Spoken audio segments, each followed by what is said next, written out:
हनुमान जी के दरबार में चले गए बबुआ। हनुमान जी महाराज ऐसा देवता है कैसन हेलो जरा विषय में अनेकों प्रकार के बात ग्रंथ में लिखल बबुआ। हनुमान जी के विषय में ज्ञानी नाम अग्रगण्यम, ज्ञानियों में सबसे आगे, बुद्धिमताम वरिष्ठम, बुद्धि में सबसे बड़, अतुलित बलधामम, माने बल में सबसे अधिक बलवान। अब हनुमान जी ने कहा कोई देवता बबुआ ना जी, हाँ जी। उनके विषय में लिखल हनुमान जी कोनो अकेले भाई ना रहले। हनुमान जी 6 भाई रहले। के जी जंत्र बाबू के कीर्तिमान, गतिमान, मतिमान, ध्रुतिमान, ए बबुआ हनुमान। 6 भाई रहले। कितना 6 भाई ना बाबू तनी चल तो चला बबुआ। वही हनुमान जी के विषय में तनी सा एगो पूर्वी के झलक लेला मास्टर। वाह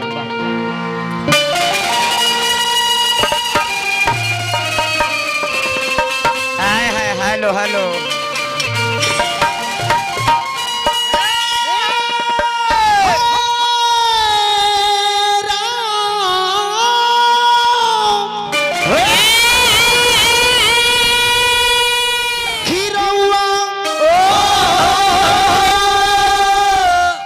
अरे जैसन के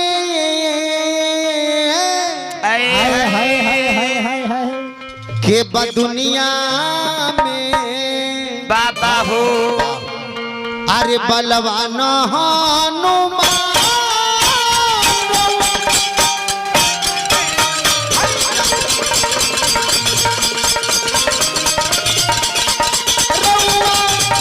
जैसन के दुनिया में बलवान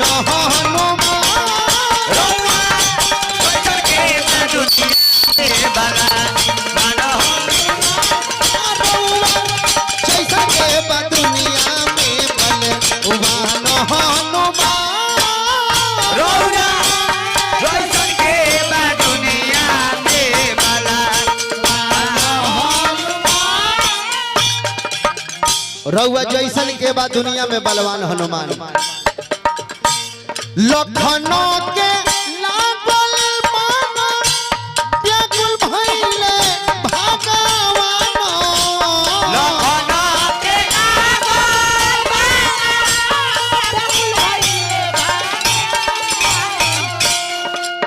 वो समय के बात है सरकार। आपके जौना समय में लखन लाल जी के बाण लागो रहे। भगवान श्री रामचंद्र जी व्याकुल रहने। लखनऊ के लागल माना व्याकुल भइले भगवान। लखनऊ के लागल माना व्याकुल भइले भगवान। ए सरकार की रउआ आरे लाई के सजीवन बचावनी जिया।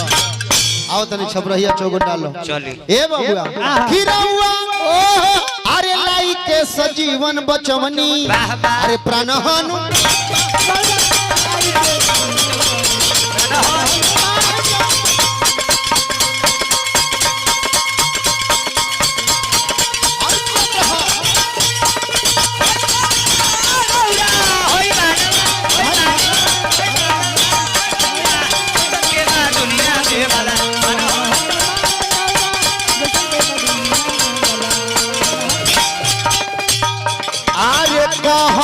चले समर व्यास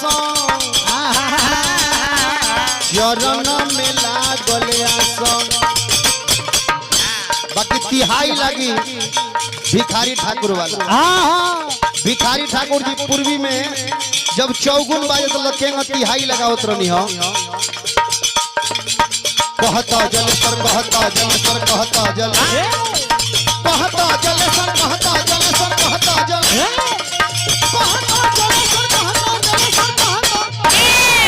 खड़े मारी गुरुजी। भिखारी ठाकुर जी कहते न कि जौना चौगुन में छपका ना लागल समझ के वो छपरहिया चौगुन ना भइल। तो जब भी चौगुन में छापका लगी तो 6-6 फुट के लवांड लोग लवांड पहले के लोग लवांड कहत रहो। अच्छा आजकल के लोग लौंडा कहत। हाँ आगे चल के लोग लिंडी कही। अच्छा कोनो बात नहीं है बबुआ। तो 6-6 फुट के लवांड लोग के नाचत रहो। कैसे तो हमरा तो रणधीर बाबू नाचे तो कमे आवेला। हाँ। बाकी तनी सा भाव दिखा देता नहीं। सही बात। कहे के बा कैसे बबुआ कैसे हो कि कहत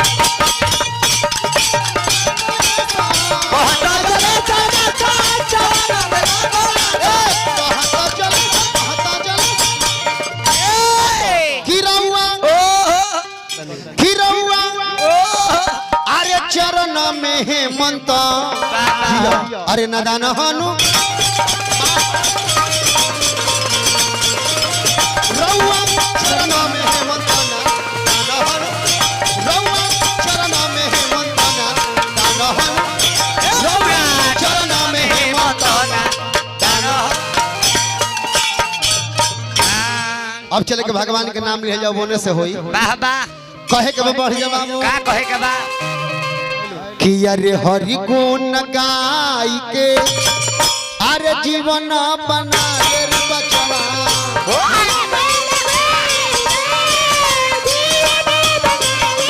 हरि के भजन ना कइलो घर पे ना घाट के भइलो हरि के भजन ना कइलो हरि के ना घाट के भइलो हरि के भजन ना कइलो घर पे ना घाट के भइलो हरि के भजन ना कइलो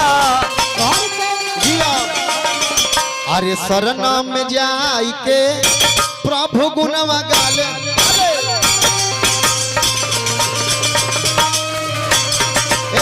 शरण में जाई के प्रभु गुण गाले शरण में